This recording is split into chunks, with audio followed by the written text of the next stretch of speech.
Shalom, Zion, to the 12 tribes of Yisrael worldwide. It is a blessed privilege to come to you on this Shabbat from Eugene, Oregon. Getting ready for Shabbat tomorrow at 1 o'clock at the Phoenix Inn, which is right next door to the University of Oregon. And, once again, I'm excited to be able to come even on this Shabbat to share a word. And, I'm without the family, so I just having my little devotional and thought I would share some of the things that I've been reading and praying about.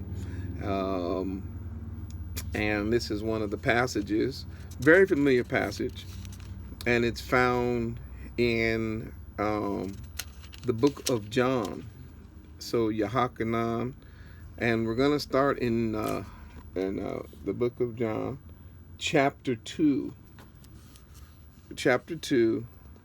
and this is going to be right after the wedding feast, where the Messiah in verse 11 says, this is the beginning of miracles did Yehoshua in Cana of Galilee, and manifested forth his glory, and his disciples believed on him. After this he went down to Capernaum, he and his mother and his brethren and his disciples, and they continued there not many days, and the Yehudean Passover was at hand.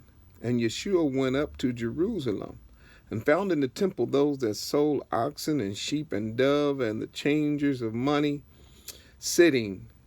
And when he had made a scourge of small cords, he drove them out of the temple, and the sheep and the oxen, and poured out the changers' money, and overthrew the tables. And he said unto them that sold doves, Take these things hence, make not my Father's house a house of merchandise. And his disciples remembered that it was written, The zeal of thine house has eaten me up.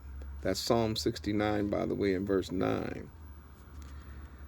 Then answered the Jews and said unto him, What sign showeth thou us, seeing that thou doest these things? Yeshua answered and said unto him, Destroy this temple, and in 3 days I'll raise it up. Then said the Jews, or the Yehudean, 46 years was this temple in building, and wilt thou rear it up in 3 days? But he spake of the temple of his body.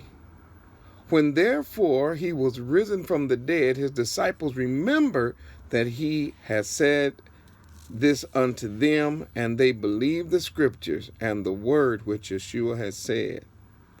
Now when he was in Jerusalem at the Passover, in the feast day, many believed in his name, when they saw the miracles which he did. But Yeshua did not commit himself unto them, because he knew all men. Important key. And needed not that any should testify of man, for he knew what was in man. There was a man of the Pharisees named Nicodemus, a ruler of the Yehudean. The same came to Yeshua by night, and said unto him, Rabbi, we know thou art a teacher come from Elohim.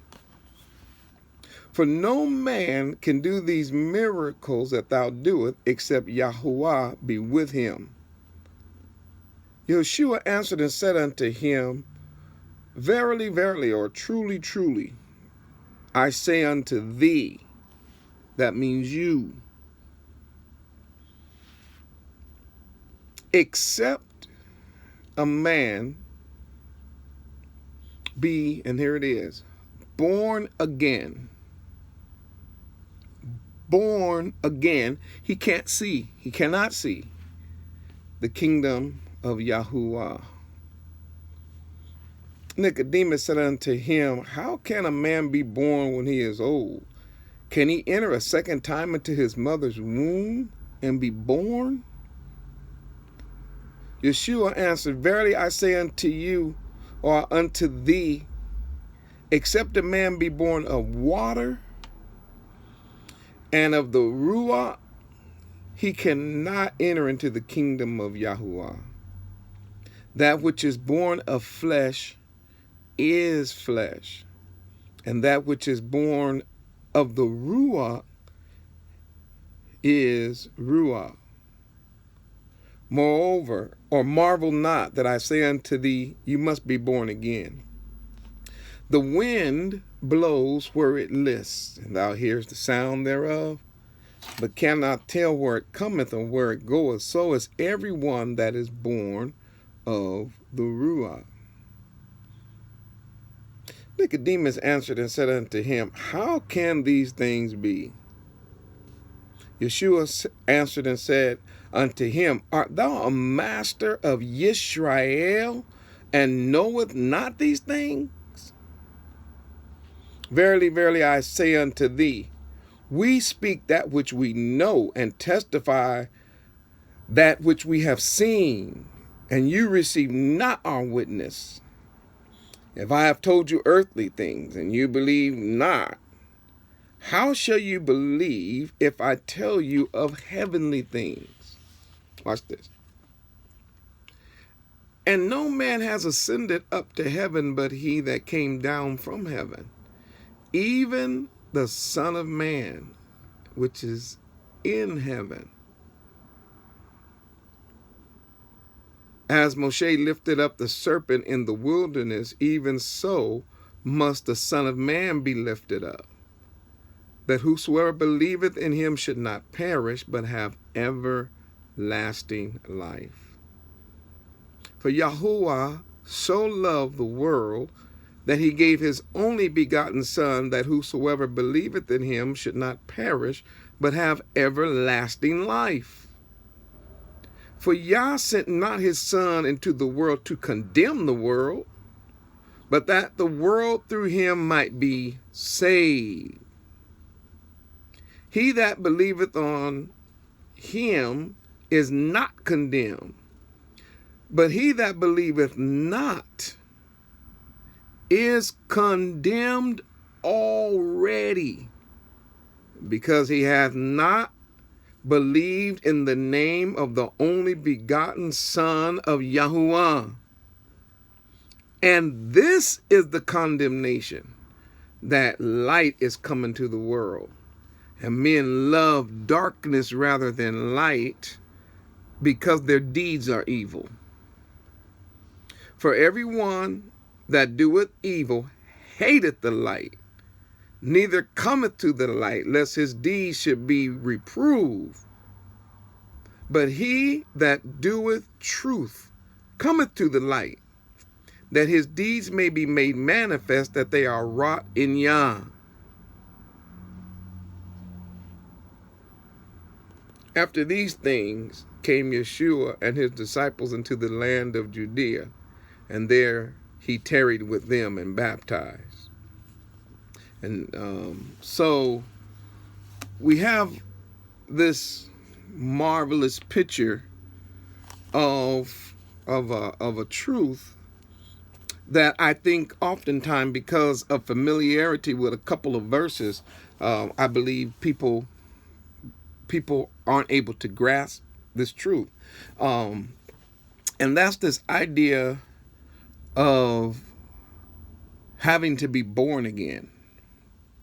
He said, in the text, it says that the Messiah went to, after the miracle in Canaan, he actually went to Jerusalem. We went home for a minute, and he went to Jerusalem for Passover, and he saw that the whole system was in disarray, that the house, the Father's house, had been turned into a house of merchandise. As a matter of fact, it was turned into like it had became a place of extortion. It had became a place of hoodlums and thugs and thieves and robbers and tricksters and false balances. It became sort of, it was being ran by like a spiritual gang. And it was no longer a house of worship. It was now a house of merchandise. And so the Messiah went and turned over the tables and all that. And the people were like, what authority do you have to do this? And he was like, destroy this temple, and in 3 days I'll raise it up again. So the Messiah knew in the very beginning of his ministry, based on the Bible, that his task on the planet was going to actually bring forth his death. He also knew in the very beginning of his ministry on the planet that his death would not be the final say, that he would rise again. And so he was like, if you destroy this temple, you're going to see what authority, because he says, I'm going to raise it up. And they thought he was talking about that building. And he wasn't talking about that building. He was talking about his body. And that comes out later. But here in this record, Yochanan said, and we found that out because after the resurrection, that's exactly what happened. We were like, woo, what he said was true. And so that's the foundation for this Pharisee who was a part of the group of Pharisees who had all come together. And they came together in order to try to find something to accuse him. Nicodemus was a part of that group. And when Nicodemus, it was late at night.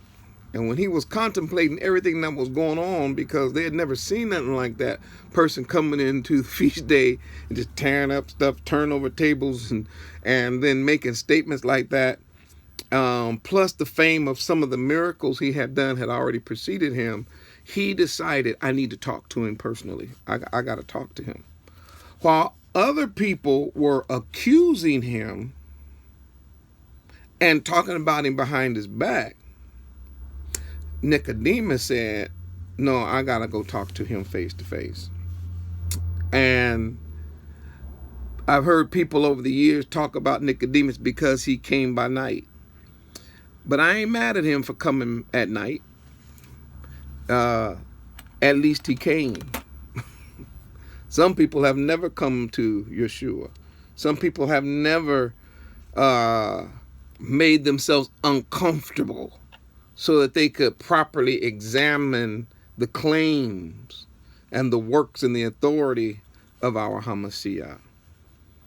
I give him credit. Whether he came in the morning, the afternoon, or night, he came to him face to face and was like, Rabbi, I need to talk to you. I need to talk to you because you've got some unusual authority and power, and you do work and you do miracles that nobody could do it unless Yahuwah was with him. There's just no way. The things that we've heard up to this point, and then the display of power and the authority by which you spoke to the whole group of Pharisees without flinching, nobody would do this kind of work unless Yah is with him.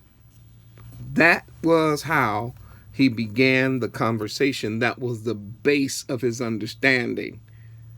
And we're going to see what the Messiah, I got to cut this video short, Zion. But we're going to see what the HaMashiach said to him in the very next video. Shalom. Click part 2 and subscribe to the channel.